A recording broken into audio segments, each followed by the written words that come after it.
Olá, graça e paz. Quero convidar você a estudar a Bíblia. E hoje o tema é um pouco polêmico, né? Mas vale a pena a gente estudar e ver quem tem razão, né? Hoje, a maioria das religiões opta por colocar o domingo como dia do Senhor. Ou seja, acredita na mudança do sábado para o domingo.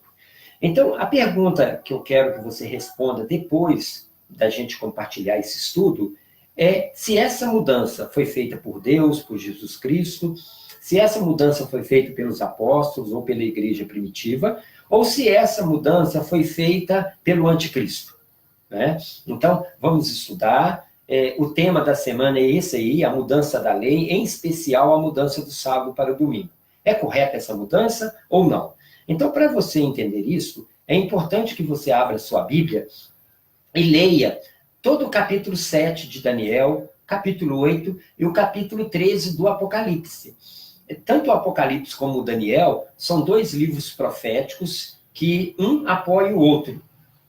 Às vezes os assuntos começam no livro de Daniel e terminam no livro de Apocalipse. É mais ou menos por aí. Então, é importante que a gente conheça esses dois livros para a gente chegar a essa conclusão.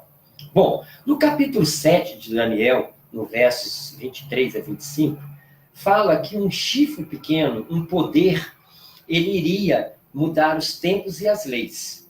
Bom, ali a gente começa a entender que essa mudança não parte de Deus. Mudar a lei não parte de Deus, uma vez que Deus é imutável e sua lei também representa o seu caráter, então não muda.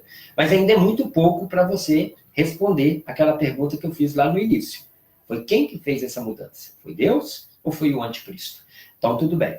Bom, no livro de Daniel, Daniel fala a respeito de 4 animais que levanta do grande mar.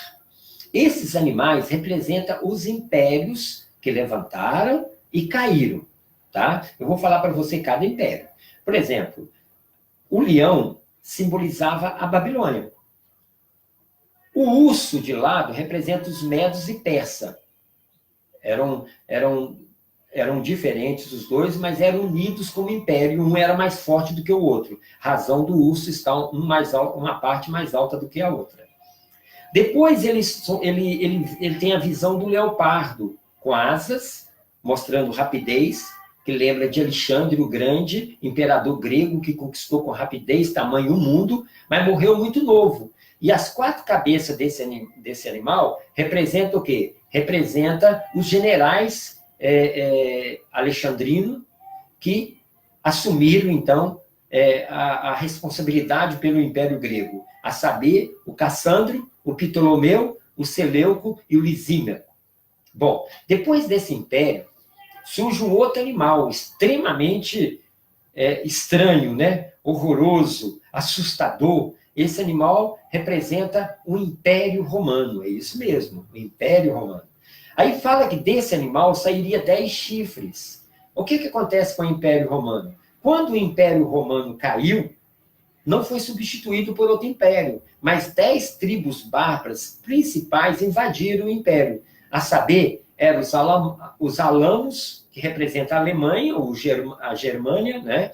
Os francos, a França, os broguilhões, que é a Suíça, os suevos, que é Portugal, os visigodos, que é a Espanha, os anglo-saxões, que é a Grã-Bretanha ou a Inglaterra, os lombardos, a Itália, os vândalos, que foi extinto, e os ostrogodos, que foi extintos, e os eros, que foi extinto. Esses 3, a Bíblia, na profecia de Daniel, fala que foi substituído por um chifre pequeno, que seria a Roma papal, né? Então, é só você acompanhar a história, tem sites aí que falam sobre esse assunto. Então, desse chifre pequeno, é que Daniel fala, desse chifre pequeno, é que vai mudar os tempos e as leis. Bom, como que surgiu essa mudança? Essa mudança, ela surgiu no primeiro concílio de Nicéia, no ano 325, onde participaram 300 bispos cristãos. Como foi feito esse concílio? Constantino, que era o imperador romano, foi o primeiro imperador cristão que se converteu ao cristianismo. Só que ele se converteu ao cristianismo, mas ele trouxe para o cristianismo toda aquela cultura pagã e colocou no seio do cristianismo. Isso foi uma obra de arte de Satanás, sabia? Por quê? Porque Deus ele fala para a gente ter cuidado com o anticristo, para nós termos cuidado com o falso profeta. E eu quero dizer que tanto o anticristo como o falso profeta é muito parecido com o verdadeiro. Por isso que engana as pessoas. Por isso nós precisamos estudar a Bíblia e ver que essa mudança ela foi feita não por Deus, ela foi feita pelo anticristo. Então, nesse concílio, foram decidido alguma coisa. Primeiro, a natureza divina de Cristo, mudou a Páscoa, que a Páscoa judaica é comemorada na morte de Jesus, não na ressurreição, e mudou também a questão do sábado para o domingo como um dia de adoração, um dia do Senhor. Na verdade, o dia do Senhor foi um outro evento, um outro concílio, 66 anos depois. Então, ele passou a ser chamado Dia do Sol. Por quê? Porque diversas civilizações pagãs utilizaram esse dia para cultuar suas divindades solares, como, por exemplo, o deus Mitra, a Mitreia, conhecido entre os antigos romanos como o deus Solis Invictus, né? Então, o que nós podemos chegar à conclusão? Estude as profecias, você vai chegar à conclusão que eu cheguei, né? E você também tem o direito aí de opinar, eu respeito a sua opinião, né? Mas não tem como sair fora. Quem mudou o sábado para domingo, essa mudança não foi estabelecida por Jesus. Ela não foi estabelecida pelos discípulos nem pela igreja primitiva.